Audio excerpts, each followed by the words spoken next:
Okay, the leap year. Has the concept of a leap year or leap day in the modern Gregorian calendar ever jumped out at you? Hopefully something seems strange about that. How does that even work? If you know anything, yeah, and I didn't know anything about the sun, moon, and stars really, but if you have any knowledge of those cycles, or you're starting to think about those cycles, like how can it be that all of a sudden one year has 366 days, or the other 3 years have 365 days? Like, what's up with that?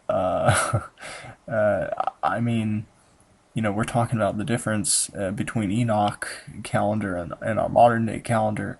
Enoch calendar was 364 days, and the modern Gregorian calendar, they say it's 365 days, but then lo and behold, they add a day, one day every 4 years. So there's something weird going on like that, and maybe man's tinkering with it, trying to figure out the best way to do it from his perspective.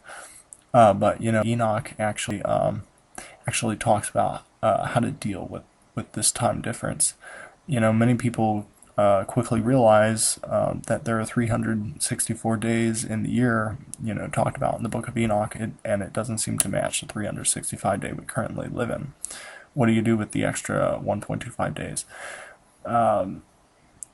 So Enoch does address that.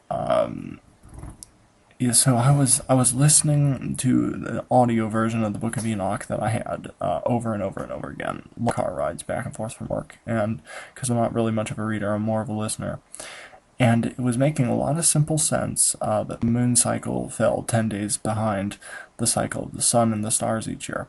However, near the middle of chapter 74, I started to hear some strange sounding numbers that were discussing using words like overplus and days that accrue, so overplus and accrue, in regards to the sun and the stars. And long story short, I kind of went back and forth on this for a little while, for several months actually, but then finally, because I'm trying to figure out if it was talking about a leap year and some kind of leap year or not. But I finally discovered that these numbers do indeed seem to be addressing the discrepancy between 364 days and the 365.25 days that we have. So I guess I got a picture on the screen. I should say a word about these different translations of Enoch out there. So the Black Mask version that I guess I have, I don't know why it's called that, but it was the one I was listening to that kind of confused me when I heard those numbers, and it's the version I guess you're looking at now. And I want you to note the red italics in this version.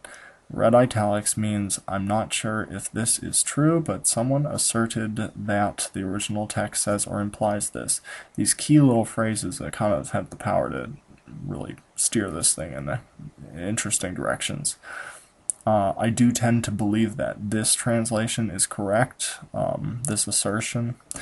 But if you have any doubts, I recommend you check it out for yourself. Go to the Dead Sea Scrolls. I'll have a link below, and you can kind of spot check the original language. I have not had a chance to do that yet, but again, I'm just kind of putting the information out there. To contrast that, if we look at another one of the restored names versions of Enoch out there, it looks like hopefully well-intentioned translators, writers of that version, took the liberty of clarifying those numbers for us by apparently straight up tweaking them.